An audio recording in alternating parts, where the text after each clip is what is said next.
Alright, everybody, it's time for another Game Design of the Month cast here on Game Wisdom, where each month we try to have a sit down discussion about a particular design and video game topic. Joining me from Epic Tavern, as always, Tomo Moriwaki. How are you doing? I'm doing good. Happy to be here, and it's definitely a topic I find very interesting. Me too.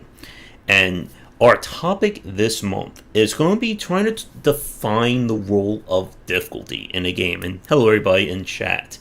And this kind of came to be during our last game dev roundtable when we were discussing kind of player motivation and what does it mean to make a game that more and more people can play. And it's a very tough and very fascinating topic because it hits at the UX of a game, it hits at approachability, accessibility, and even just the design of a title to begin with. And as my thumbnail shows, we're going to be probably be referencing Dark Souls quite a bit in our talk today. So, I guess for you, Tomo, to kind of kick things off, what do you consider, I guess, like the role of difficulty, or how should difficulty be applied or referenced in a game? If I wanted to create kind of like a universal rule that I use in approaching a game that kind of at least plays around the concept of difficulty, I would say that uh, as you have or as you draw a player through an experience, at certain points you're expecting them to be able to do certain things or know certain things. Mhm. And so difficulty starts to come into play when I challenge or try to prove or have you, the player, prove to the game that you either know those things or can accomplish those things. And so part of that then becomes, now that I know you can do this, I can Mhm. now present to you being able to do that plus this new thing, right? It's kind of Yeah. a way of kind of controlling and protecting players from getting into a place where things don't make any sense or things are just too difficult. And so that path to kind of navigating the experience and going from a person that knows nothing about the game because you just started it to a person that's mastered the game or completed the game, that path of gaining knowledge and or skill makes sense with the it makes sense with the things that you're presented or challenges you're presented to overcome. hmm And once I'm just going to close my door. There we go. Yeah, and trying to move somebody through a game, that is definitely more on like the approachability and UX side. Because like I made a post that got me into a little bit of trouble because people were kind of misconstruing what I was saying. That accessibility features are an important point about any video game. But accessibility without understanding the core gameplay loop or how to make your game more approachable will lead to having these options, but nobody is going to want to use them. And that was what you were saying during our pre stream. And I think what you said about moving somebody through a game, that is incredibly hard to do. And it's one of the reasons why when I do my show Completion Critiques, I talk about player retention. And there are games where people will literally stop playing within 10 minutes. Like, I looked at Doom 2016 lately, and in Doom, about, I think, 13% of the player base or more stop before they finish the first mission of that game. Like, literally, the very first level of Doom 2016, 16% of the player base on the PC just said, nope, I want people to experience and enjoy our core gameplay loop as possible. Because if you just think, I think this is what we were talking about on the roundtable, if you think about difficulty, I don't think we're getting any buffering on this end. At least I'm not seeing it. Let me see. I was seeing some buffering on my end, but it looks like it's cleared up. Okay. Wonder if it's on YouTube side because of I'm not seeing any lost frames on OBS. Yeah, and But if it's just me, then it'd just be my face looking weird. but like as you were saying on our roundtable, that if you use difficulty as just like a measuring stick, or the difficulty is the quote unquote gamer tax, that's not, I think, really where you want difficulty to be. Because we see this in so many incredibly challenging games where, the difficulty becomes that badge of honor, but these are also the games that often have the highest possible churn, like going from like 100 to like 60 in 30 minutes of play. Although that's not that uncommon. Mm-hmm. You get a lot of people just jumping into a game a bit, taking a look, and just thinking maybe this ain't for me, and then they move on. So that may not be difficulty necessarily, but certainly difficulty can contribute to it. Mm-hmm.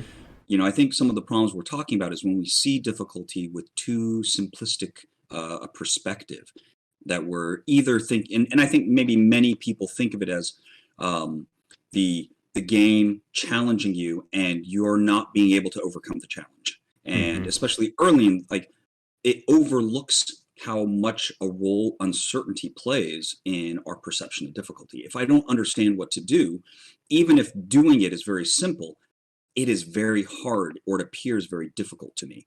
And when you Yep. conflate that with something that requires a great deal of skill, but is very easy to know what I'm supposed to do, but I just haven't been able to figure it out or haven't been able to practice well enough to do it. We Mm-hmm. can say like maybe like beating the first boss in Dark Souls versus beating the first enemy in Dark Souls, right? Those are Mm-hmm. vastly different in terms of their actual the amount of practice it takes to beat those guys. But at no point in either of those cases, well, maybe the boss is a little less clear than the first enemy, and also my expectations can kind of get in my way. If I'm thinking I don't need to think for that first enemy, I might be in for a bit of a surprise. Mm-hmm. And if I'm really doggedly holding on to that perspective, I might walk away from that first enemy going, "Man, this game is crazy hard," and there's a real problem there.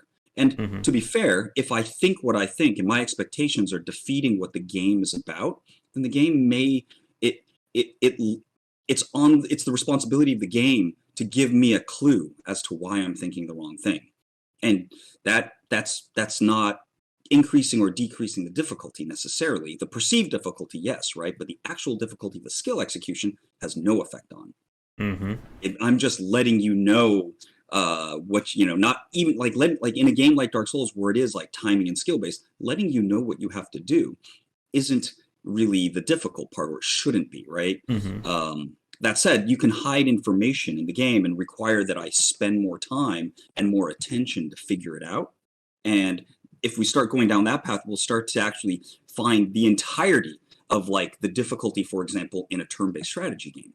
It's Yeah. not like there's any timing, right? There's things I needed to put in place. There's choices I need to make in a particular sequence, and that just requires me to, even if I'm like real dumb about this stuff, or it's just not something I want to pay attention to, I could try things until I figure it out, and then I just should try more like the same thing the next time. Yeah. Now, granted, that approach, with the least maybe the more difficult half of turn-based games, is eventually going to run into a wall because a lot of Mm-hmm. those games really require real careful analysis of and picking apart like the rules, and really you're trying to min max, so you're really trying to break the game, but breaking the game is how you beat the game.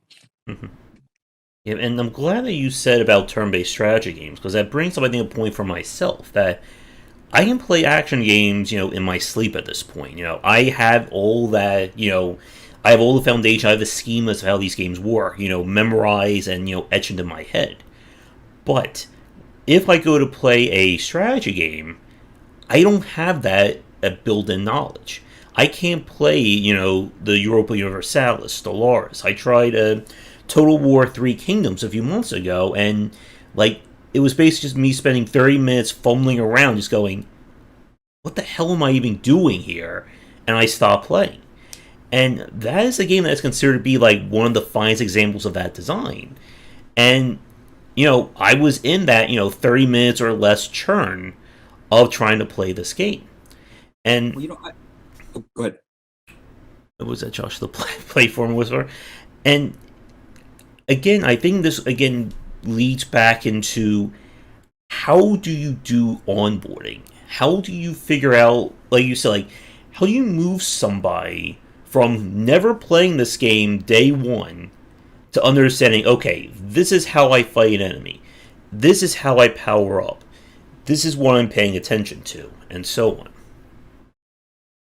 Yeah, and I think that it's really worth noting any game that has any amount of complexity, that's deemed the finest of its genre, Hmm. is inevitably it got there by kind of not helping out the noobs. So if you're a newcomer to the genre, then this game's going to be a bit much, right? And they just make these assumptions about how you approach the game that require, in some ways, you had played earlier types of games like this.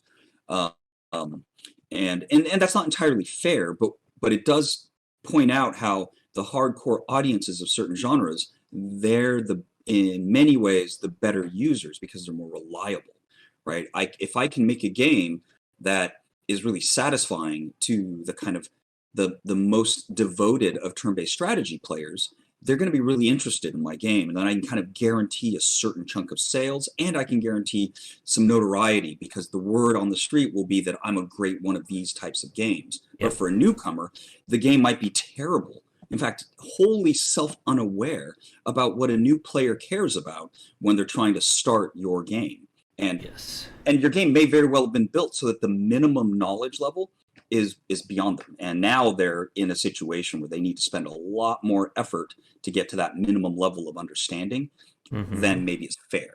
Yeah, and hi, Smokeback. Thanks for joining. I want to get to board fans' question in a second, but I think what you said there about how the games just kind of ignore like the new or casual experience is a very important point. Like I have played so many indie games over the last 5 years. Many of them have absolutely, positively no onboarding.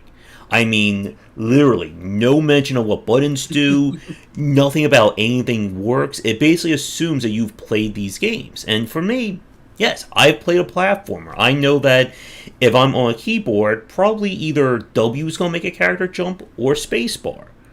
But you put that in the hands of somebody who's never touched a platformer before, they're going to be wondering that, is this game broken? I'm hitting these buttons and nothing's happening. And this is one of the things I was talking about when it comes to onboarding and approachability, that you need to be thinking about what does it mean to experience this game if you want to make the best possible version of it.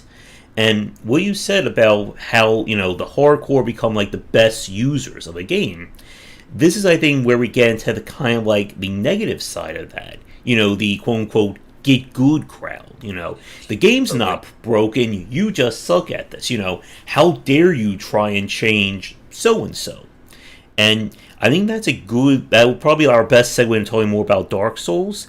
But before we do that, I think board fans' question, I don't know where it will fit, so I think let's talk about Sure. this a little briefly. Dynamic difficulty.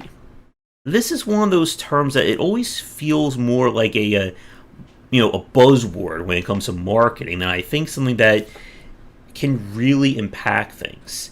And for those of you listening who don't know what we're talking about, dynamic difficulty is the idea that the game will adjust, enemy spawns, item locations, things that can either raise or lower the difficulty curve of the game based on what is happening in it. Now, I would say, would you consider games that, like, let's say every 5 minutes, the difficulty goes up by like 5%, like something like a Risk of Rain?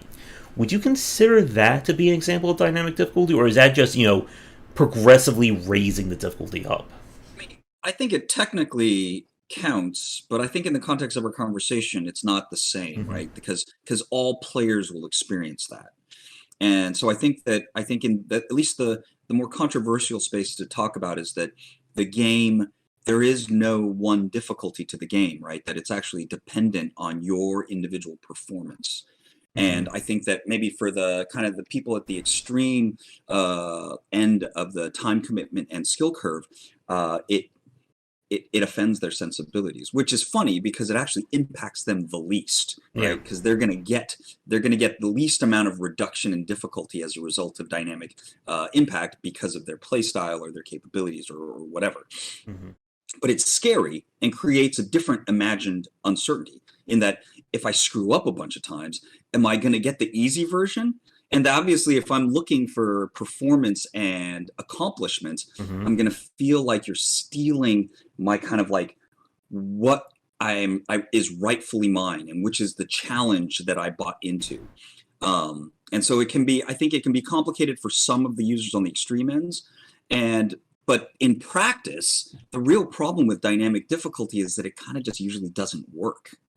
It's just not harder enough or easier enough. There's just some parts of it that change. And yeah, it might actually impact difficulty, but if it doesn't do so in a way that really is meaningful to a given player, like a player who sucks gets to have a kind of fundamentally satisfying time, and the game made concessions to them to allow them to have that time, then it's not really dynamic difficulty as much. I mean, I had a good example there, but I kind of lost it in my trying to balance my own personal attitudes about it, because I am, in so many ways, in my soul, I am a kind of a hardcore purist, but the professional kind of functional, you know, operation of my mind as a designer is very interested in making sure as many people get to have a good time as possible. Yeah. And it's true. If you fail to communicate something effectively, it doesn't matter why they're unhappy. It matters that they are unhappy, right? And as a game developer, I think all of us need to appreciate that reality, that the user can't really be wrong there. That said, people like complaining and arguing in the internet endlessly about what's right or wrong in a feature set for any particular game, that's sometimes a bit of a waste of time, right? It's so much easier for people to just go like, I don't like that. And for other people going like, oh, well, it turns out I do. Oh, well. And then moving on. Just because there's a crap load of interesting things to be discussing about these games that are coming out, because all kinds of new stuff's happening. Yeah. And that's when we get into that whole loop of, Dark Souls is too hard. No, you need to get good. And we just go around in that for like 5 days until people forget about it until the next Dark Souls game comes out. The nice way to say that, though, is maybe Dark Souls wasn't designed in a way that's perfect for you. And now you're left with a choice. Are you going to move yourself out of your comfort zone to experience more of that game? Or are you going to turn your attention to something that's maybe a little more appropriate for where you are now? Granted, we're not whatever we are right now, we're only going to be this way for a short period. Whatever we get into tomorrow, and we can grow into Dark Souls if we want to. But maybe it's also okay to say philosophically, a game that is this difficult and says no to my skill level, I don't agree with. And then theoretically, it would be, more optimal for that person's maximum satisfaction in life to then find the game that'll meet their needs better. That said, as the developer, I know that if I was the developer of Dark Souls, I'd be like, no, I think you should buy our game. I think you should like our game. And if I could do that without damaging the experience for others, every developer would say okay to that. But we don't have an infinite amount of time. And some game systems are built fundamentally blocking out people both weaker or stronger in particular ways. And once we have that machine in place, that can be very difficult to change. And I'm going to be working on a poster. I'm going to try and examine some of the pain points that I find in Dark Souls and see if there are ways to get around it. Because I think, like you said, at the end of the day, each game has that inherent layer of complexity. If I buy a platformer and I hate pressing the jump button, you can't square that circle. But if I buy a platformer and let's say that jumping is too strenuous, rapid jumping, it hurts my hand, well, there are ways to get around that. And I think what you said kind of relates to what I was talking to Steven about, that it's about getting people to experience this game. It's not about, neutering a game and saying, play Dark Souls, press A button, you win, congratulations, you beat the game. It's about getting somebody who may not have the best time or is not skilled enough, but letting them experience a game that it works for them. And what you said about that, it's not about neutering the experience for everybody. If somebody wants to play a game on easy mode and I play on hard mode, the two of us are never going to, meet, in terms of gameplay. But that's all right. How I play a game should not impact how you play a game and vice versa. And that, I think, is where I think the subtleties of this argument are kind of lost on. That when people say Dark Souls needs an easy mode, that's not answering the question as to why. Why would this game need it, and can we improve upon it? Yeah, and like we were saying earlier, talking before the stream, Dark Souls isn't a great example because Dark Souls is so broadly beloved and played by so many people for so long that it it it doesn't need anything is the easiest answer, right? Now, could it benefit from that work? Probably. Yeah, But does it need to? For sure not. yeah, and that's the thing. Like, I reviewed the completion rates of Dark Souls, and Dark Souls has about like a 33% clear rate on Steam, the That's latest gigantic. version. Yeah, That's that is gigantic. huge. Celeste has like 8% clear rate. And this is where we get into that problem. And I want to answer Juan's question too in a second, but while I'm like on this line here, that if we go by those rates, then does that mean Celeste is the more successful game than Dark Souls? And this is the problem about these kind of discussions, is that if you just say a game is too easy or too hard, you're not examining what are the pain points. How does somebody experience this game? Because, like we've been saying, Dark Souls is really good at retaining those people. Like, once you get past that initial churn, people stick with it. Like, I was surprised at how many people who actually beat like the optional boss Champion Gundyr. Like, I expected it to be like 20%. I think it was more like 40 or 50%. Like, the people who stick around and play those games, they will typically see them through all the way to the end. And the question is, I guess, how do we explain that? So the theory I'd like to push forward is that the entire conversation around difficulty is misplaced. And that since it's just very available, it's on the surface, so it's easy to talk about, but that by dwelling on difficulty and the kind of natural ways in which conversations kind of unfurl from that position, we overlook a much more important factor that is almost the same, but very different. And so I would clarity / uncertainty. That in all these cases where a game is too hard and people leave, that you could also just say the phrase instead that at a certain point the player doesn't know how to move forward.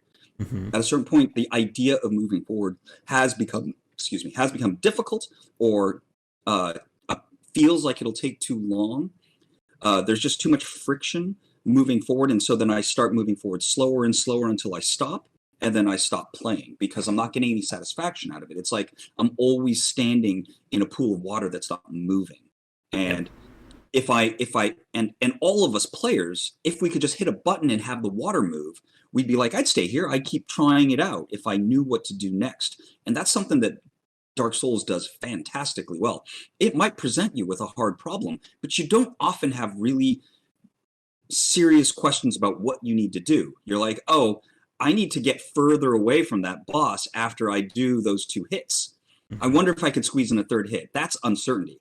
But when that time comes and the boss does that initial animation to do that attack that'll hit anything nearby, and I try to get away and I don't get away far enough and I take damage, and then I go, oh, I better roll, and then I roll away and I don't take damage, but then I try to get greedy and I try to get another hit in and then I do take damage. There's no confusion. There's no lack of clarity.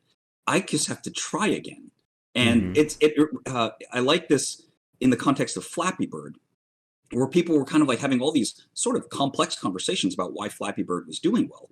But all I saw was a game that you could easily try your hardest and never have a question about what needs to be done. Yeah. And that's an actual rare situation to provide players. And what you said about that sense of progress, I think that is a very important point to hammer on, because it's something I talked about in a post I think last week, that people want momentum. They want to feel like they're going from here to here, or even here to there. They always want to be feeling like, as you said, there has to be a way forward. The second they lose that and they just feel like I'm just banging my head against this wall and the wall isn't breaking, a lot of people are going to quit. And I think this is where we get into that point about Dark Souls, that for people who are used to Dark Souls, just like a lot of people who are used to roguelikes, that the progress forward is to do something different. That there's something to learn. There's something to glean from, your example of, I go in for an attack, boss says, AoE attack that nullifies me. Well, I should know not to go in when he does animation. But But we still go in a bunch of times. of course we do. Hey, Chris. But the point, or where I think a lot of people get into trouble, is that if they're not able to make those connections, like let's say somebody is trying to play Dark Souls and they have very slow reaction times, or maybe they're having trouble reading this boss. Maybe, it's a green boss on green background and they can't actually see those tells. Well, there are ways that we can make that easier. There are options we can do to kind of circumvent that. But I think, as we've said, it's about understanding why does somebody quit these games. Because, again, at the end of the day, people are going to quit a game. There is no such thing as a game that has 100% retention. I don't think there will ever be that game. But it's about, I think, as I've said, it's about, stemming that bleed, or, trying to reduce that churn as much as you can. And if you can do that, even if you keep somebody playing for another 10 minutes more than they would have, they maybe could learn the game in those 10 minutes. They could maybe be converted from that casual audience to somebody who wants to play that game. But again, it is a game by game basis. It's very hard to do this. What you're saying is reminding me of what's the name of that boss in Ninja Gaiden? It's like a female name. Alma? Alma, yeah, Alma Mm-hmm. Ninja Gaiden, where it's like I gave up a couple times and had to come back. Although I got kind of messed up when I was swimming Oh. under the water, I was really low on health, Mm-hmm. and so my only save game fighting Alma, I was at 33% hit points and had only one potion, and so I had to play it a lot to get past it. But I did eventually. But I left and came back a couple times. Mm-hmm. And before I forget, I've been putting off Juan's comment about Left 4 Dead with the director mode. That the director mode in Left 4 Dead, it just never really worked, I think. And I think it gets back to what Tomo was saying, that how it affects the difficulty, I don't think it's actually making it impactful. Like, giving an expert player one less health kit, or giving a new player one more health kit, that doesn't that's not going to help them, get through a level. Because if I'm taking, 80 points of damage and I don't know how to fire my gun, or there's too many enemies, that 80-point health kit is going to go away in 2 minutes. But like when we were playing it, like my friends and I, Left 4 Dead, we got so good at that game that it didn't matter what they threw at us. We just blazed right through. It was like, what dynamic difficulty? We're just playing it, and enemies show up, we kill them, we move on. Like, there's nothing more about it. Well, it's interesting, right? Because in order to create a system where you can actually have a real wide range of performance and still succeed is difficult. Mm-hmm. It's we often build, what's the right way to describe this? Like, it's like we build space in the game to explore, and the very best expressions sometimes aren't super far from the very worst expressions, and we have to put failure somewhere in there theoretically. I mean, that's not to say that you could have a game where skill expression and learning the mechanics of the game aren't necessary. And I think that more and more we're going to see a lot of games explore that kind of idea. But that's kind of like we were like in the context of the roundtable discussion. Not all of us are even thinking along those lines. We're still kind of the default idea of a game is one where you need to learn stuff and overcome challenges to Mm-hmm. then progress or complete. And obviously, any given television show doesn't require that. And I think more and more as time goes on, I'm coming to recognize how engaging and how much is going on in our minds when we're watching an interesting story. Mhm. And it doesn't require us to accomplish anything, although it does feel good to figure things out. But whether or not I figure it out, we're going to get to the end of that story unless I hit stop. Yeah. And talking about story brings up, I think, a very interesting point I want to get your thoughts on. And I also want to bring up what Caesar said in chat about Mario 3D World. Because this was something that Nintendo kind of introduced back during, I think this was Mario Galaxy 1 or Mario Galaxy 2.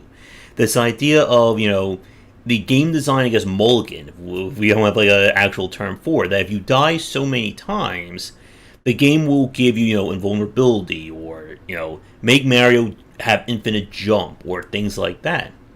And I don't know, would you consider that to be an example of dynamic difficulty? Or, maybe some kind of, I don't know, safeguard for frustration or something like that?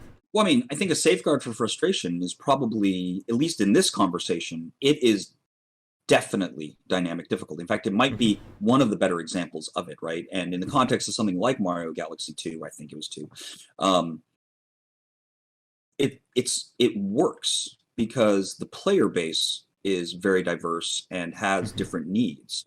And for the players for whom it doesn't affect, they won't even know it. They might hear about it later, and then maybe they'll say something snarky about it, but it doesn't hurt their experience, Hmm. right? And it's great, this idea. Like, imagine if you're always getting sort of random drops, right? It's like Mario Kart, for example, right? And the way it treats people who aren't in first place. You, as the person in the lead, especially if you're generally better, and let's say you typically win, it nothing's ever changed for you. They've always been throwing those guiding turtles at you at the last minute, and you're still figuring out a way to win. In fact, that's the game you're playing, and then the game they're playing is waiting for that guiding turtle to show up so that they can try to take their chance and achieve victory. And in the context of just a single player game, it could be all manner of upgrades that make life easier. That the players who are worse, they just think that's how the game is. In fact, they may have a conversation with someone who's really good, going like, I got kind of tired of the fact the game was just wait for the golden upgrade or wait for the golden power up, and then it was easy. Like someone who's like maybe just a little bit out of alignment in the kind of ramp of skill that they were trying to tune for. And the person that's a decent amount better goes, that's funny, I never felt that. Hmm. And that was something that I brought up in my book on roguelike design and how variance and balance have to come into play. That it's about giving the player enough options to succeed, so there is no one golden one. I use the example of, like, let's say there's 30 items I could possibly drop. One item, turns a game to easy mode. And you have some players who feel like that 1 out of 30 chance is the only way they're going to win. And you want to avoid that. You want to give the player enough options that it feels like a run can be doable, provide enough skill. And I think that's one of the things we kind of saw with this growth of roguelite mechanics, or these kind of persistence systems, that for me, I don't need to grind 50 or 100 levels of, permanent stats. I can usually beat these games far earlier than that, like I did with Hades. But for a new player, someone who's not skilled, those abilities will eventually let them, overcome their challenges. And I think Hades is a really good example of understanding what can stop somebody from playing and putting in those guardrails to try and keep them playing. Well, I mean, I might go so far as to say in all of the games that have ever come out that Hades might be doing it the best, right? Hmm. They have like a universal system, a player volunteered structure that allows them to grind to increase their performance, and enough randomness that even the very, very good players occasionally get to enjoy the benefits of a random intersection of extreme power. Hmm. It's really, I mean, it's one of, I have a hard time finding a game that has a more sophisticated balance of many systems than Hades. Yeah. And that was one of the games that we talked about, I think, last year on that very topic, because it is a really good example of that. And I want to turn to this point because again, when we talk about difficulty, we've we've spent the last like 40 minutes talking about things on the higher side. We're talking about Dark Souls. We're talking about La Mulana and games like that. But the other half of this equation, I think, are games that make things. I don't want to say they make it too easy, but they fail to, I think, understand why people don't like it. And this is the point about every. I know this is one that's going to make everyone in chat probably groan. The two favorite words: story mode. The games that allow you to turn off all difficulty, they completely reduce, anything that can make the game difficult, and the game just basically becomes like, as you were saying earlier, it's like watching a TV show. You don't need to worry about health or anything like that. Very recently, I played the game Ikenfell. I don't know if you've heard of that one or played it. It was kind of like a I've not played it. RPG. Oh, it's cute. Yeah, and the game has a really great story, and they really went in with accessibility and assist modes. You can turn off the action command system. You can turn off combat. You can actually turn on the ability to just auto win every fight. And about halfway through the game, I hit this point where I was just like, I don't want to play this game anymore. It just, it lost my attention. But I wanted to see the story through, so I turned on auto victory. And at that point, I basically was playing this game in story mode. And That's awesome. and like here's where I'm like in two minds about this. On one hand, if the game didn't have that feature, I wouldn't have been in it. Bar none, that's how it's going to go. But if the core gameplay loop was better, if those pain points were reduced or mitigated, I don't think I would have needed it. I think I would have retained the interest in playing the game more. And this is why I was like saying in a post a while ago that if somebody needs to play your game on story mode or assist mode or anything like that, it's not a problem for them. I feel it's a problem with the design. That something is not working. And like we were saying earlier, they don't feel like the momentum is lost. And they're just going to stop playing. But again, is that a good safeguard? Or is it, hiding an underlying problem? Well, I mean, I think it is a good safeguard, and I think it might be hiding an underlying problem all at Mm-hmm. the same time. I think Yeah. you can. I think that I mean, it's very difficult to make a toy that someone's going to play with for hours and hours. That's a hard challenge, right? And Mm-hmm. you know, not a lot of people make new toys that you can put a ton of time into. And it's particularly because it's kind of hard to estimate what the obstacles are and what parts will get too easy, how quickly like the variability in your system will get consumed by a person. Those are like we don't know the easily it's hard to come up with answers to those questions until you've built it. But then once you've built it, if you're not on target, you often don't have enough resources to just build it again. I think that in the context like the project that we have internally at Hyperkinetic, this game called Epic Tavern, we spent a lot of energy with this idea that we're kind of building the story mode for games like Hearts of Iron or Crusader Kings, where they're what we found was, as players of those games, we found that the emergent narrative that came about late in the game, that was built from this infinite complexity of all these choices I've made, and that I could shape the story by basically pulling levers and pushing buttons across all these various systems that interact, and that there was no way I could ever understand all of it.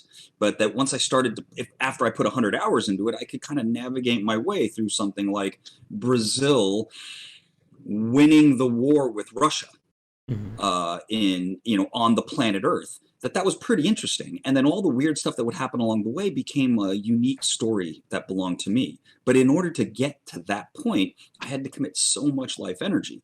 And so we wanted to kind of bring some of that all the way to the beginning of the experience. And so a lot of the systems we're building, we're always thinking, how are we going to be able to tune this up or down when the time comes? Because we know we're trying to make something that's fundamentally too complex for us to have a good estimation of what it would be like to be playing it in its 30th or 50th or 100th hour. And then now, Now the game's been out for several years, and we're starting to get a better handle on that. That flexibility that we built in is paying off. It is worth noting that all that it took a lot of work to do that, and that work also kind of probably represents the single largest thing that bit us in the ass during development as well. But it's definitely, in terms of an example of having thought about it forever, it feels like. I feel like it's been like one of a number of albatrosses around my neck. Hmm. And I think this is another thing that's kind of lost when we talk about difficulty design and about just like as we've said, like this kind of keeping the player engaged in it. That it's not just about making a game that's incredibly easy, nor is it about making a game that is just frustratingly difficult. It's about how do you get somebody to appreciate these systems? How do you get somebody to want to engage with it?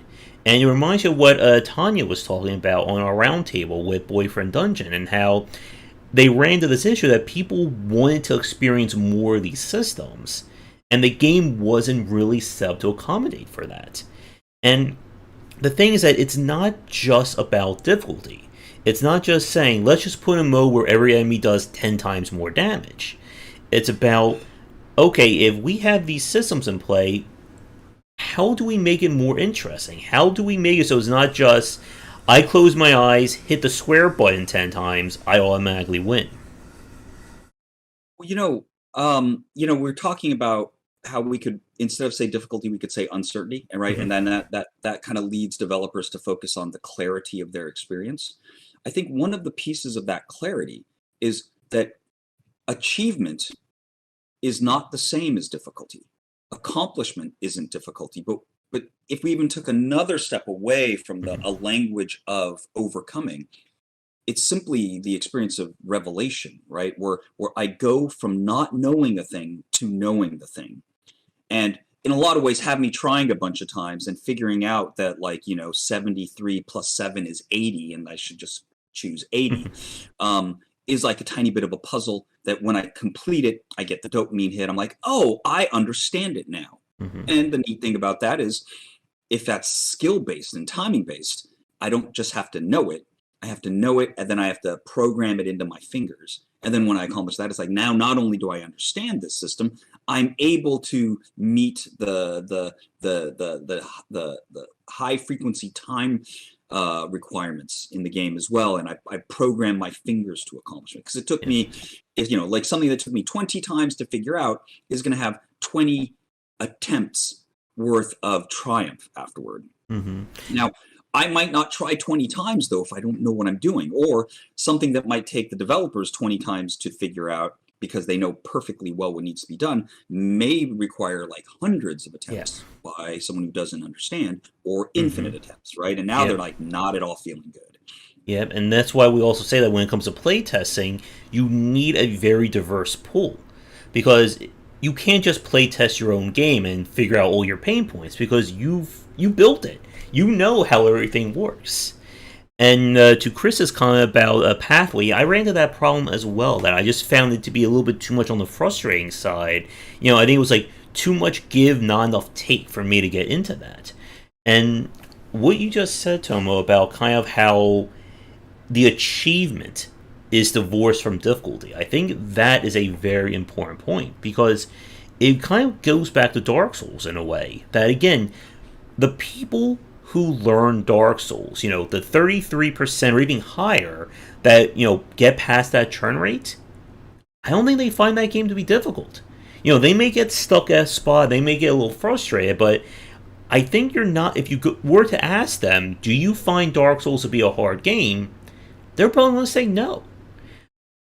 Yeah, But, no, I agree. I think a person, like, people have different attitudes about it, right? So yeah. if for a lot of people, having to try something 10 times in order to move forward, that might seem outside of their comfort zone.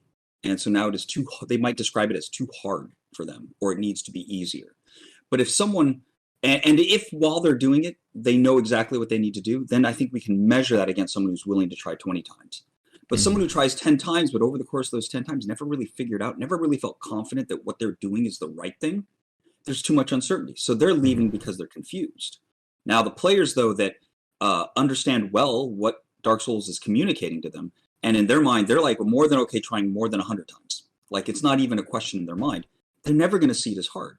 They're going to see it as predictable. Mm-hmm. And they already know they're willing to put the time in to accomplish it. And then the nice thing about that is it just feels better when you tried more times and it happens. Yep. And like building on that point about kind of making that achievement, like there are people who will play a very casual game, or they'll play something like Stardew Valley, and they'll get that dopamine hit simply by turning in their crops at the end of the day, or having their relationship meter with a character go from 6 to 7. And again, that's not difficult, but it's an accomplishment. It is getting them to again feel like they're going from here to here. And if you can keep somebody invested in that, like we've said, like once you lose somebody, I think you're just not going to be able to get them back unless under like very rare circumstance. Caesar said earlier about having a story mode to kind of replay a game, and my issue with that is that I don't think as many people replay games as we like to say. The idea of I just spend the last 50 to 60 hours playing this game, I'm going to do it again. Or I'm like, I do return to games, but again, I don't know if I am the outlier or the exception in this case. Well, and I think more importantly, if we imagine what people want when they replay a game, I don't think they're looking for it to be easier once they've completed it, right? That an opportunity to reduce the steepness of a difficulty curve is of more value early in the experience than it is later in the experience. Yeah. And I mean, unless your game is just really opaque, the more time you put in, the more you understand about the game. So things start making more sense. It starts to become more predictable. I mean, I think we've all felt this though, right? Suddenly the experience points you get from killing enemies and the amount of experience you need to get to the next level, you do the math in your head and then you're like, oh, maybe I'm not going to keep playing. Yeah, because the only way for me to beat that thing is to be one level higher, and I don't want to kill slugs. I don't want to kill 94 more slugs later. Yeah. And again, like as we've said here and on the roundtable, that difficulty is more of a product of the consumer. For somebody else, they're going to say, kill 99 slugs? I'll kill 300 slugs, and I'm going to max out, this pass set that I can then turn and completely break this game. Oh, I have a great example though of replay in story mode, but it's not actually replay in story mode. Oh my god, what's the turn-based cartoon shaded, not really World War II? Valentine? Valkyria Chronicles. Yeah. In Valkyria Chronicles, as you play through the game, right, you unlock all the entries in the storybook. And then you can just go back through it like a scrapbook. And it's so beautiful. And there's so much neat stuff in the game that it's like a great keepsake after you've completed the game. And Chris Wall says, that's when you throw the person who doesn't want to level an alternate. Do this finishing mini game to possibly get the magic plus sword plus 5 of vanquishing. Yeah, no, for sure, right? And there's, I mean, lots of RPGs are actually, they're trying to create dynamic difficulty by having the people that look for every little detail find kind of extra powerful items. And the only problem with that is all of us that also like the game to be hard also can't help ourselves from overturning literally every single rock.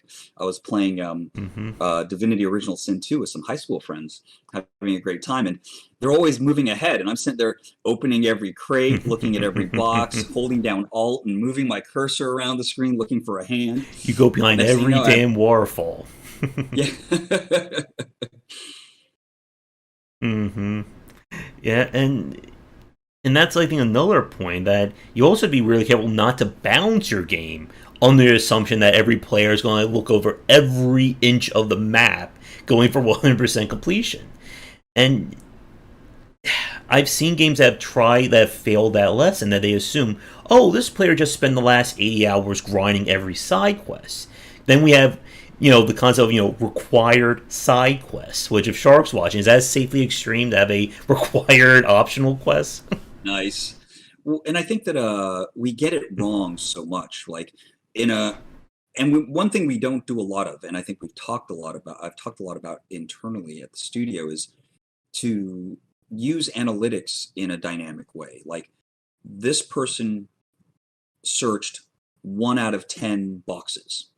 If they've done that, then the boxes in the future maybe should be yielding 10 times more of the stuff. And maybe not quite that, right? You want to create a benefit, like you always want to create like a logic around the time a player spends and what they get for that time. And if I'm just going to spend way less time, then in the end, it's not fair. If it's not going to feel right if I get exactly the same amount of stuff, let's say. But if someone spends 10 times more time than I do, should they get 10 times more stuff? And I don't think that's true either, right? And so for any given experience, you need to kind of create like this custom set of personas that are going through the game and how you treat them the way they need to be treated. And that, that it's very easy to say something like that, but it's overwhelmingly complicated to kind of create those personas and really create like a sort of, in some ways, a unique experience for all of them that suits their needs. As if you already know their needs too. You might only know they exist. You don't know what they need. And so a lot of that, it's just guesses on top of guesses on top of guesses. Yeah. And this is also why a lot of developers will just focus again on that hardcore audience, because that's who they know. That's, the people who speak the language of this game the most. And it's often why these games typically they'll have extremely high churn rates. But once it stabilizes, they don't lose as many people. But like you said, it's that spectrum. Like you have to understand, somebody wants to play this game, but they're not coming at it with, 100 hours of platinuming every Dark Souls game or every platformer. And how do we get those people? How do we push them through that initial pain? And I still think being able to choose difficulty at the beginning, or maybe like, if you're going to be really sophisticated, have everyone go through the same tutorial, and then based on their performance in that tutorial, you slightly modify the weight with which you give certain options. Maybe something less crude though than like what was like one of the first times Devil May Cry and that spider boss. And if it beats you twice, it gives you that insulting message. Perhaps you'd like an easier difficulty setting. Or Ninja Dog in Ninja Gaiden. Yeah. So funny. Yeah, and I was pissed when I saw that the first time, by the way. Oh yeah, when in Mario Galaxy 2, when they popped that star option, I was like, get that thing the hell away from me. You were going to offer me invincibility? Who do you think you are? I'm going to keep falling into this pit 50 more times, and then I'm going to beat it. And I want to turn to what Smokeback was saying about never get to 100%, because that is, I think, a very fair point. It's something that I've been paying attention to in the completion show. Most people do not 100% a game. And I think there is a difference between seeing a game through to the story conclusion and 100%ing it. Because I don't think you can really rely on 100% to be a true metric of a game's success. Even if it is an amazing game, even if it's 9 or 10 out of 10 reviewed game of that year, I don't think most people are going to sit and play that game 100%. And my logic for 100%, and it's kind of been my logic ever since Spider-Man 2 actually, is that that you want to populate your game with kind of progressively and potentially exponentially harder things to accomplish, and somehow find a decent but kind of crazy amount of time that you're trying to find what amount of commitment and time is roughly in the sweet spot for kind of a hardcore completionist, and make sure that that effort is available, and that 100% is you choosing, do I want only the most hardcore completionist to get 100%? Would I like the 90th percentile of hardcore completionists to complete? And really, probably in a lot of ways, you can make an argument that the rational thing to do is to make some study and an understanding what is the 50th percentile hardcore completionist, and how much time and energy will they feel most satisfied if they commit it and then get their 100% from it. And then try to, within the systems of the game that exist and whatever degree there's exploration, try to get as close to that degree of commitment as possible. And so then at that point, 100%ing is only there for the 50th percentile needs of the hardcore completionist segment. And I think in Spider-Man 2, we maybe overdid it because we were still in early 2000s console land, and the hardcore collectors were just more hardcore back then. Yeah. Or there were more of them because more of us were them. Yeah, and it was something that I was saying in terms of, the skill floor and the skill ceiling of a game, that the skill ceiling should be as high as you want, the general person to be able to beat this game. See to the credits, the end, you win. If you want to go beyond that, you can. But that content still needs to be balanced. It still needs to, be ran through approachability and UX. Because if you just say, okay, the game ends here, now go over here for, the post content, who's that really going to be for? And, I think this is a good point about, Doom Eternal. Did you have a chance to play Doom Eternal or the DLC of it? Not the DLC. I played it a tiny bit. Yeah. I mean, it seemed like it brought back some of the power of Doom that I felt was lost over the years. The DLC, particularly the Ancient Ones Episode 1, is incredibly difficult. It basically assumes that, you mastered the entire game, now we're going to go higher than that. And the churn rates for that DLC are immense. I think only 5% of the player base actually beat both DLC chapters. And it's that issue of, again, how far do you go with this? And I think this is, again, another trap developers fall into, that they either, like we said, they completely destroy their experience. They think that, if we just turn off all the mechanics and systems, people will want to at least experience the story. Or they'll say, people want this harder. Let's just give every enemy one-hit instant kill. We'll call that hardcore mode. That will appease the hardcore audience. We're done. Well, and it's interesting. It's okay for a game like Doom Eternal to be kind of too hard, especially in its DLC. Let's say we take the Serious Sam developers, for example, right? And then they release a game it may not make the most fiscal sense, but it definitely fits their developer profile, right? To make a game that's just crazy hard.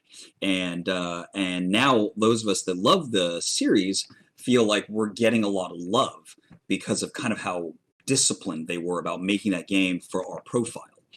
Whereas but a DLC being insanely hard is very different from the core game being very hard. Because then at some point, if you restrict who can be successful in that game too much, you're like, I feel like you're denying me. I feel like you're saying that I'm not good enough for this game, and that's making me sad or upset at your brand. And that, again, take an idea like Dwarf Fortress. Dwarf Fortress doesn't care if you have time to figure it out or not. And those of us that do, we're handsomely rewarded by it. Our imaginations are handsomely rewarded. But they aren't better or worse for making the game easier or less easy necessarily. They're just what they are, right? They're the specific sort of brand that has attracted a certain type of user. And to smoke back some, we have a storm going on right now. I don't know if you can hear all the rain, so my internet may get a little jumpy as we're talking. But to Chris's point about gunfire, again, I think this is a really good example of what we talk about when it's not about difficulty, it's about embracing more of the systems. That in Gunfire, when you play on the easy settings, there are fewer traps that enemies that can appear in the environment. There's less you have to focus on. When you're playing on Reincarnation or the highest difficulty, you now have more traps that can show up in the environment. It's making the game harder, but it's not artificially just bumping up stats. It's requiring more of a commitment. For people who are new to Gunfire, we're avoiding that by putting on the easier settings. We're weaning them onto it. And that to me, again, it goes back to the Hades example that if you want to play Hades with God mode on, or you want to keep all those extreme measures off, you can do that and you'll have a fulfilling experience. But if you want to start ticking those boxes, if you want to turn off iframes, or make enemies attack fast, or give yourself a time limit, which heaven forbid I can't play Hades with a time limit, that just completely wrecked me, you can do that. And you are getting a fulfilling experience with each time you play it. Yeah, and like some of those like sort of like mutations on your play style, especially in a game like Hades where you kind of play over and over again and you get to try it different ways, it's really nice and elegant. I Mm-hmm. think when you have like a big specific story, it's very hard for players to kind of once they've completed it to kind of practice the game more, right? Because they'll feel like some of this really important information has all been divulged. I felt that even in like Diablo 3, the third, by the time I'm the third time through the story, I'm kind of going like, how many times am I going to go through this story? Mm-hmm. Yeah, the pack opponents, yeah. And it remind again, I think there is that difficulty, no pun intended, of how do you raise those stakes? And we're about an hour. I know you have to go in about 40 minutes, so we'll see how we'll start to hopefully wrap things up. I would say at some point Cool, here, cool. Sounds but like a reasonable plan. but it reminds me a lot of Madhouse difficulty in Resident Evil 7 versus Village of Shadows difficulty in Resident Evil 8. In Madhouse mode in Resident Evil 7, they completely remix the game. Item placements are moved, weapons are in different places, enemies have been shuffled around. It is legitimately, if you play Resident Evil 7 on normal and you go to Madhouse, it is legitimately two different games. In Village of Shadows mode, what they simply did was just bump up the stats. Okay, instead of taking 10 bullets to kill like it now takes 20 bullets. And I found the Village of Shadows to be far less fulfilling. But even with that said, very few people actually finish Madhouse mode in Resident Evil 7. I think it was maybe 10 or 7% of the fan base actually managed to do that.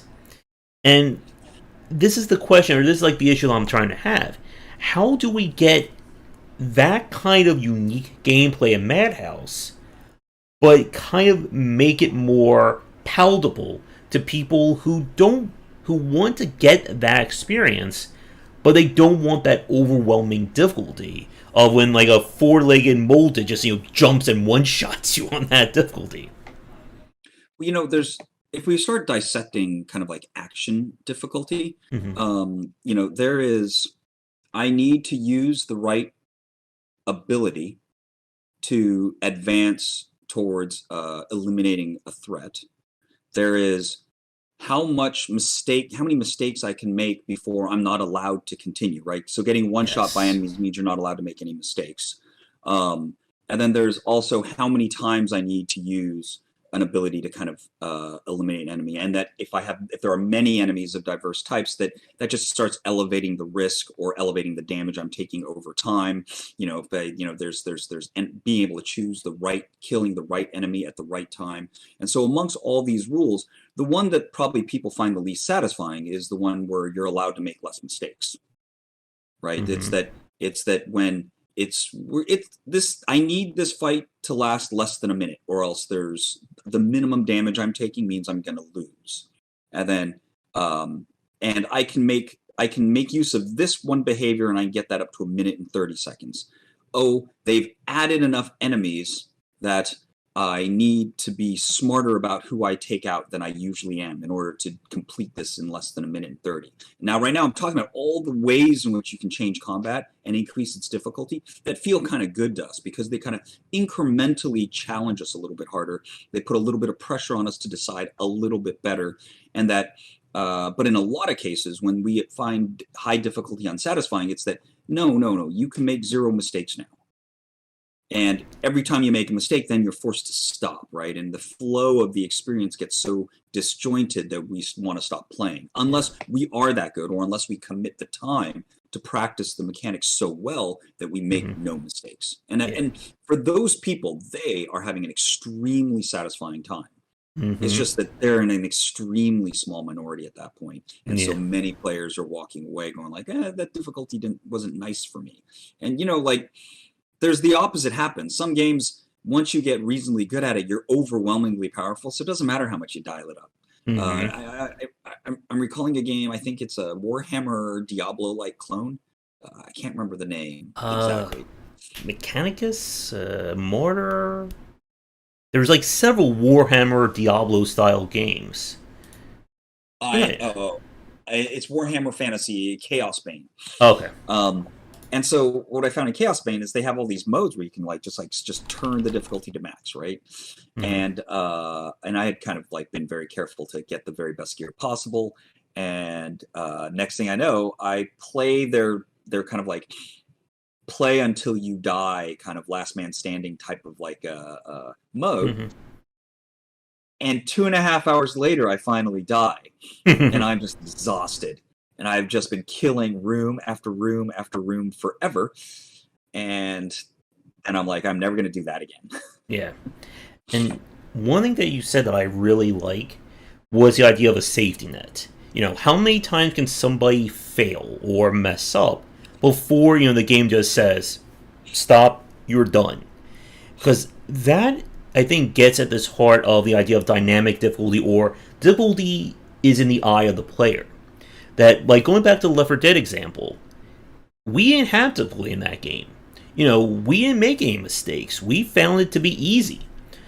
Does that mean that game is perfectly balanced? No, because we don't perceive that difficulty. It's the same thing I think that Kaizo games have. That when we talk about like Kaizo Mario and all those games, they're designed around zero safety nets. It's Yeah. basically, can you do 100 things perfectly right in the span of 5 minutes? Yes, you'll win. No, you lose. There is no safety net for that. And for that audience, they love it. They will more than happily die 2,000 times in a level to figure out exactly what those 100 steps are required. Well, But, that's how games were in the past too. yep. Like the normal game. Like I remember the first Christmas that I got the Sega Genesis, and Super Ghouls and Ghosts was one of the first games that I got. Mm. I just died and died and died until I could play through that whole game twice, because you have to play through it Oh, twice yes. in a single life. Because once you can do it once, now it's like I don't ever have to die, because this literal like move, jump, shoot, jump, duck, move, jump, shoot, up ladder, down ladder, like sequence of like probably like 4,000 instructions was memorized to a T, because of the way it has to be, sort of. That is, in some ways, like that's the essence of the pre PlayStation console game. Hmm. And I contrast my example. Back in the day, I needed that 30 live code to beat that game. Today, I can load up on stream and I'll beat the entire game in 15 minutes and never see a continue screen because I've gotten that entirely internalized at this point. But yeah, it's how much things have changed. I think especially over the last 10 years, with kind of more indie developers rising up and saying, I don't want to make a brutally difficult game. I want to make something that, I want to cast as wide of a net as I can with my game. And I think that is a very valid way of making design. But, yeah, but the opposite is also valid, right? mm-hmm, Because I could be making a game exploring mm-hmm, this a model that we've seen in the past and distilling it, and that's totally okay too. But yeah, it, let's say you're struggling to survive as a game developer, you have to make a move to appeal to as large an audience as mm-hmm, possible. Um, if you're, from a hobbyist standpoint, you could try to distill maybe like a niche game, mm-hmm, and then if you've already been successful, you do whatever you want.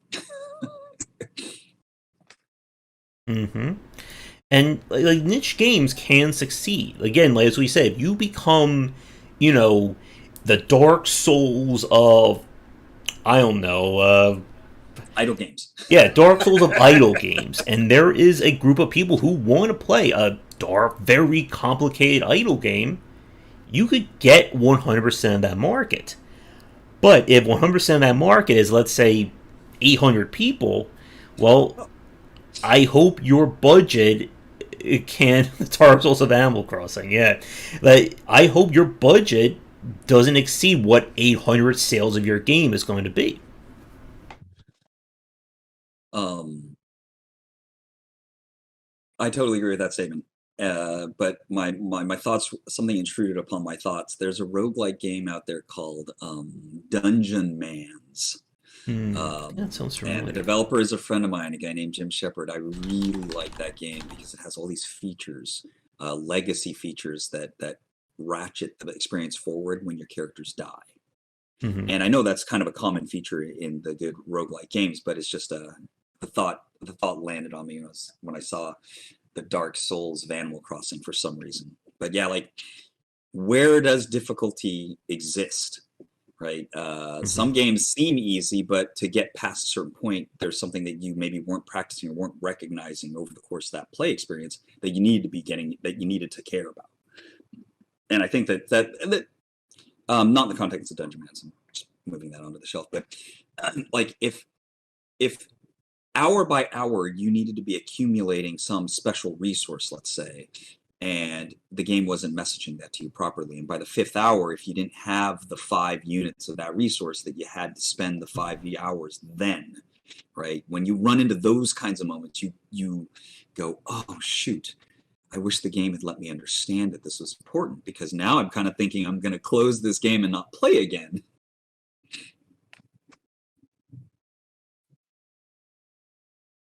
And try something about Dark Souls of visual novels. Yeah, and like I brought up like Parappa the Rapper, like that's again another I think example of this. Like Parappa the Rapper is not a hard game. You know, you press button to a rhythm, bing bang boom. You know, it's not going to hit Dark Souls level. I am terrible at that game. I am absolutely. I have no sense of rhythm whatsoever. Like for me, you know, playing Parappa the Rapper is Mount Everest, while Bloodborne is my relaxing Sunday drive. Me sleeping under on a hammock under a tree. That's my relaxing game. And Yeah, one of the things that I found interesting, and I think again this goes back to understanding pain points and what stops people from playing, is the Legend of Zelda. What was it? Crypt of the Necrodancer style game that was released on Switch. I think that was 2019, 2020. mm-hmm. That you can play that game with the whole rhythm. You have to match your movements to the metronome. I'm horrible at that. I can't play like that. So the developer allows you to turn that off. You can play that game simply as a turn-based, almost like a turn-based RPG. Cadence of Hyrule, thank you. And for me, that I think, like, whenever I talk about kind of approachability, accessibility, and UX, that is the gold standard. Because that is them understanding that if you just make the game easier or you slow down the timing, that's not going to help me. I'm still going to fail because I don't have that schema. But if you can give me a mode that accommodates it and I still get the core experience, well, you've solved the problem and you've made it better for everyone involved. Totally agree. Actually, I don't know how where to fit this in, so I think I'm just going to start talking about it now. Mm-hmm. So, if you take a game like Dark Souls, right, and you take like a simple enemy, and you need to Mm-hmm. basically do a certain behavior in response to one of their behaviors, and Mm-hmm. you need to do it twice, right? So, in that context, you could reduce the difficulty by saying you have to do that once, but you Mm-hmm. can't reduce it to zero. So, it can't get any easier than that unless you're willing to start to not do the fundamental thing that's Dark Souls, which is assess behavior, respond properly, repeat that behavior, and then eliminate threats. Now you can make it so that someone has to do it 4 times, But if you had someone do it 50 times, obviously you're in a weird place. No one would enjoy beating any simple singular enemy that way. And so somewhere between the 2 that it takes and 50, probably the 2 that it takes and even like 8, is there's no more space to increase the difficulty in a way. And you can start to maybe make it so that the response timing starts to shrink, but that has a pretty strict limit as well, right? We can't move it past like some average maximum response time for people. And honestly, you move it to the point where it's too small, and you could just you could always randomly mess it up. And then the fact that you start taking damage randomly from every basic enemy starts to become a problem. And so it doesn't take a lot of analysis to identify what the actual dynamic space is to increase or decrease difficulty. And then with the bosses, there's more moves and there's more cues that you have to respond to, and oftentimes tighter timings. But you could make it infinitely hard by making the person have to do it forever. But obviously at a certain point that becomes annoying, because if I could do it 20 times in a row, then I could do it 100 times in a row. I just hate you. Yeah. And probably if I could do it 10 times in a row, I could do it an infinite number of times. And so the practice is to get it so that you could do it forever. Kind of like if you're playing like Rock Band drums or something, right? And there's this like tap, tap, tap, tappity, tap, tap, tap that you have to do 20 times in a row, or else you'll get some lower score. There's this practice the physical skill thing, which based on the system of action has extremely strict limits, both on its minimum difficulty and its maximum difficulty. Well, minimum difficulty meaning that if I take anything away at this point, I'm taking the game away. And then maximum, there's no point in it being harder than this because you're already able to do this infinitely. And you'll find a lot of the games, I think, that run into sort of problems in the conversations around difficulty. They just don't have a lot of band there. The width is pretty narrow as it is. And inevitably, you have to put success can't be one unit, minimum number of units more than the worst performance, right? It has to be a good deal better than that. But when that line now is kind of close to your maximum level of performance, you're out of space. And so now you're either left with having a fundamentally different system, or that's just the best you can do. Yeah. And I think like what you said about kind of like the minimum and maximum thresholds, that I think is a very important point for developers to understand. That like when I return to that talk about accessibility, that people don't want to turn off your gameplay. Like at the end of the day, people want to experience your game. They don't want to just play a game that amounts to, here's a mode, press square, you win, here's all the achievements, congratulations, you've done everything. What they want is to be able to play your game. Whether it is at the level of somebody who may not be the best at Dark Souls, or somebody who is the best at Dark Souls, and they want that challenge. But like you said, I think another big point, that you can infinitely raise difficulty. It is very easy to make a game hard. I've seen games do that, and I can think of ways you can, again, if a boss goes from doing 500 points of damage to 20 million points of damage, yeah, that's going to make it a lot harder to fight him when he hits you and one-shots you every time. But do you really want to play that game at a point that's going to require you to do all this extra stuff to even have a chance at that? It's why I don't play a lot of RPGs on like hard or extreme difficulty, because it's not changing what I have to do. It's, as we said, it's just lowering that safety net. Yeah, oh, absolutely, yeah. And I mean, RPGs are probably the best example because, well, turn-based in general is one of knowledge. Knowing, right? Understanding that in this game, A plus B equals L. And in this other game, A plus B equals F. And once you know that, you don't make the mistake anymore. Unless you go, there's only a 50% chance it's B. And you're like, okay, well, F's right half the time. Actually, this is segueing into one of the more sophisticated aspects of difficulty in turn-based land, right? Is that there's die rolls and there's probabilities, and you're making the right call doesn't mean you succeed, Rather, you're making the right call because under the most circumstances, this call will produce the best results. But given the percentages, I may still simply fail. And that's not everyone's cup of tea. This is where we get people like kind of in a very emotional way expressing frustration about RNG in games. Mm-hmm. And like, let's say it's like, well, in this situation, I always have to choose ability C. My chance at success is 12%. But that's better than A and B because those are only 7 and 4%, right? In those kinds of situations, it's like, and it's okay if I fail here because the game is designed well enough that this doesn't mess everything up. But it's a situation where the best I can do is C.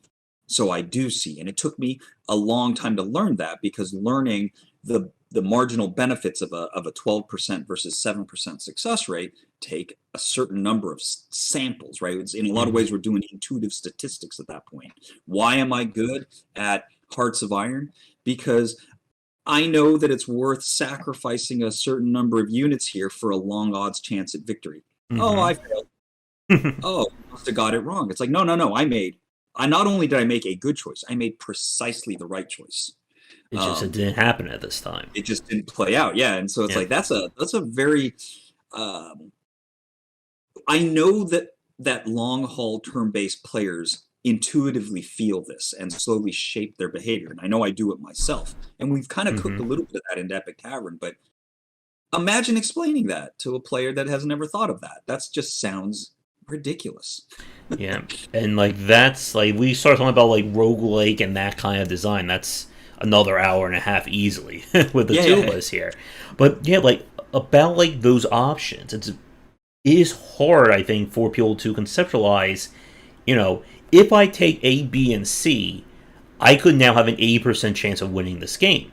But if I take B, F, and L, it's now maybe 40%. But maybe as a player, I'm really good at using B, F, and L. So for me, it could be 80% of a chance. Like for me, when I play a lot of action roguelikes or just games like that, I prefer, very slower, one-shot kind of weapons. I don't like a lot of very fast stuff. So for me, getting that heavy weapon gives me a far better chance at winning. But for you or somebody else, maybe you like speedier weapons. Maybe you just don't. Maybe the timing for a heavy swing is just not meshing with you. So when you get that heavy weapon, it's like a 20% chance success rate. But when you get that light weapon, it's an 80%. Oh, totally. And if you think, you can think of it like some players prefer precision, right? Some players will prefer lots of chances to hit. And like that, I'm good. And if you think of this like in terms of like maybe Contra, but I think I'm thinking of a slightly different game. Mercs. I'm thinking of Mercs. Some people like the slug. Some people like spread shot. And if you like the slug, you're good at hitting attack at the right time. If you like spread shot, you're good at moving around. Right, and so it's an interesting like that. This is like at the end of our conversation, we've opened up the next conversation, which is really like how you can make lots of different people find the same kind of experience out of a game, right? And that there's multiple ways to approach it, and they're all valid somehow. Take a game like a lot. This is reminiscent of the arcade period of games where they had like the Dungeons and Dragons game or the Knights of the Round Table. Oh yes, where you can pick one of a number of characters, but they approach the game differently. And when you're crazy enough, you've played it through with all the characters. But inevitably, if you like the game, there is a character that you prefer, right? And then you play with your buddy who plays a different character, and somehow that's just always a magical time standing up in front of that cart and playing that game. And that's why Shark and I play Streets of Rage, or we've been playing Streets of Rage 4 lately. We all pick different characters. Nice. And yeah, like as you're saying I think it's a really interesting point about like playing Doom Eternal. That one of the things that makes Doom Eternal so amazing, but also so what's the word I'm trying to think of? So exhaustive to play, is that every weapon has value. It's not a game where you can say, you know what, I really like the rocket launcher. I'm going to use the rocket launcher all the time. No, it's Okay, you use a rocket launcher, but you also need to be good at the arbalist, and the shotgun, and the laser gun, the BFG, and so on. Like, there is no one... excuse me. There is no one, or there's not multiple choices to play to master Doom Eternal like that. But like going back, master the whole thing. It's just one complete gameplay loop, which for the people who master it, it is incredibly fulfilling and rewarding. But for a lot of people, it is just damn near exhausting to play that game, especially you want to play on nightmare difficulty like I do. But like your example about like, the different kinds of shots, that I think is a very important point about balance, is that the game should be set up that all your choices are valid. And one of the big pain points we see in games is, okay, I won't say my voice is cutting out. There you go, which is good, it's cutting out near the end at least. At least it wasn't cutting out in the middle. But, okay, you can build, like going back to like, you were talking about like Divinity or RPGs. Let's say you give the player the choice of building a fire build. You go completely down the fire tree, you get all the fire perks, and then we say, okay, here's the volcano level. All enemies are immune to fire. Have fun with your completely useless build. No, and that's a danger. It's a danger. Mm-hmm. It has its benefits. Well, also in those games, though, inevitably you have a party, right? Mm-hmm. So, the only way to get totally screwed over by that level is if you have 4 fire characters. Then you're just, like, have fun there. And it is tough because you have to make every choice valid, just as you have to make the experience feel valid. So that, like we've said, and I think, like, to begin to wrap things up, like, I think kind of like our mission statement, or our main point for this talk, is that people want to feel engaged. They want to feel like, I'm playing this game, I'm getting something out of it. The second they get stuck, and I mean like hardcore, I have no idea what the hell I'm doing, I don't know what the game wants me to do, they're fleeing the coop. They're not going to come back. It's why, like, when we talk about Dark Souls, and I don't know how many people are going to agree with us when we say this, that Dark Souls is a very well-designed game. It is a very approachable game. The fact that, 33% of everyone who played it on PC made it through to the end is proof positive of that statement. But it still has those pain points. That first hour to 2 hour mark of playing Dark Souls could very well be improved. Now, could it, retain, the 30% of people who stop playing, could it magically get them all to play it? No. But if we could cut that 30% down to maybe 15% or even 25%, that would benefit a lot of people. And it's one of the things that when we talk about like approachability and UX and accessibility is that the goal of these features isn't to ruin the game. It's to allow more people to experience it. Yeah, and I think that it's really important for developers not to have contempt for any of their players. Mm-hmm. Because otherwise, you're going to think you're doing them a favor by not giving them what they want. Mm-hmm. Yeah, and to Juan's comment about Sekiro, I mean, it's a really interesting point. Did you play Sekiro at all, Tomo?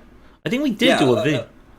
Not a ton, but mm-hmm. I do want to get into it and finish it out. But it's pretty tasty. Yeah, I think when we did the review of the achievements of Sekiro, that I think one part of it is the From Software brand. I think that that by default attracts people looking for a challenge. And I think there's less levers in Sekiro than there are in Dark Souls. Like when we talk about having those different builds, those different options, Dark Souls has range, it has melee, magic, different kinds of melee. Sekiro just basically says, do you know how to parry? Yes?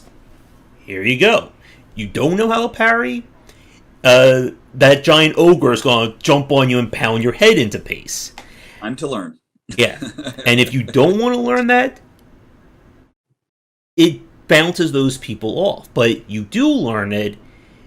There's not much else to Sekiro. Like, once, that clicked for me, I beat every boss in that game. Like, it became second nature. But like we've said, it's getting people over that hump that we need to focus on. And, you can say for a lot of those games in particular that they'll have mechanics whose timings are hard. And, back in the day, like a parry or a dodge, there would be no visual indication of when to do it. And sometimes, like, what's a good example? What's the game that just had a slight little bang, indicating that that's the moment when you need to hit the defense button. I can't remember. I'm seeing some images from it, but that feedback wasn't enough to do it easily. And so some people kind of could and some people kind of couldn't. And for the people that couldn't, it's too essential a feature to have players that can't. They have to stop playing. And so you can, in Spider-Man 2, we had a spider sense button. And at first we love games like Ninja Gaiden and stuff, so we were gonna make it like a parry button. And so you'd have to hit the button like in the attack animation, and we were going to store in the enemy attack animations when the window was that you would be able to hit the counter. Well, we put that in the first time, and we're just like, none of us could do it. And we're like, oh, maybe this isn't such a good idea. And we just turned it to, if that button's held down and the enemy attacks, that's what triggers your dodge. And when you hold the button down, everything slows way down, because our audience consisted of people that love Ninja Gaiden. Yeah. And thankfully, because we kind of felt bad, and we kind of felt like we still kind of resisted the idea that we weren't going to have like what we saw as like a legitimate parry button. But thankfully, we woke up from our own confirmation bias, I guess. Yeah, and again, it's all about figuring out what the experience you want and getting as many people through it. And I'm sure, like with the example of Spider-Man, that there will probably be an audience of people who want to play a game where you need, milliseconds of timing to do proper dodging. But is that as big of an audience as people who just want to play Spider-Man? Who just want to swing around? It might be 100 to 1 or more. Yeah.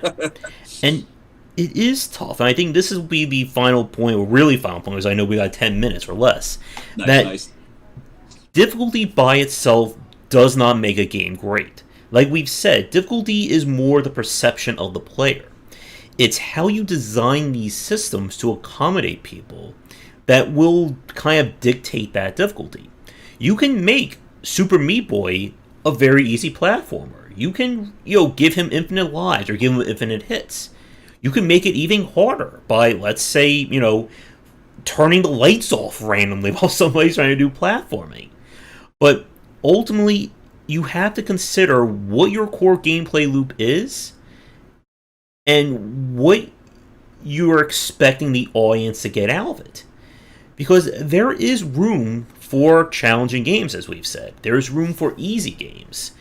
But if you fail to kind of make that core gameplay engaging, you're going with a game that is either so hard that people don't want to play it, or a game that's so easy that why should I even bother playing it? Like, what's the point? Or at least it'll be done fast. Yep. No, I think another part of the next conversation we have about difficulty, we can talk about the difficulty ramp and how any given step, right, runs the risk. Like, because we're talking about, in a lot of ways, this idea of this kind of global concept of difficulty, and that overall something may be too hard or too easy. But these events occur in the small. Just this one moment was too hard. It was just that one fight that was too hard. It's just that one mechanic in that one boss in that third level that just didn't work, right? And these and those end up being in relation to what comes before. And then it might be, we can get into more in the weeds on the setup for how to overcome a challenge. And again, it doesn't take a lot to cause someone to stop playing. I mean, you can have a game like Doom or Dark Souls or even Mario where someone can load it up, move a character left to right, and then say, this isn't for me, I'm done playing it. And that's perfectly valid. It's not about forcing people to play these games. But what you don't want to do, like what Tomo just said, is okay, everything is good until we get to that third enemy in the second level, and then the difficulty spikes up here, and 60% of the players just say, I don't want to deal with this, and they stop playing.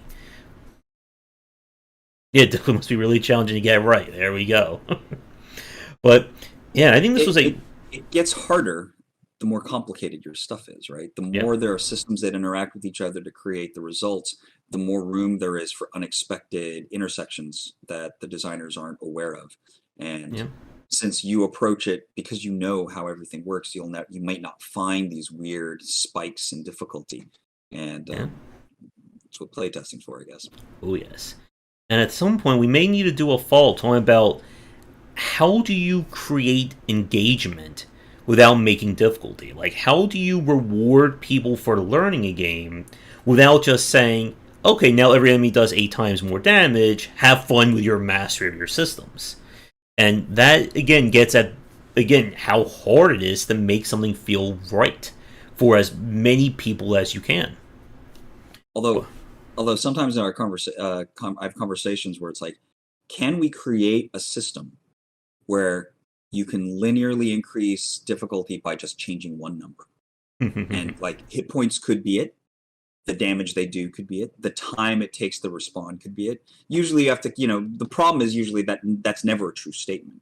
And that you have to do all these complex custom things for every like value of skill or difficulty.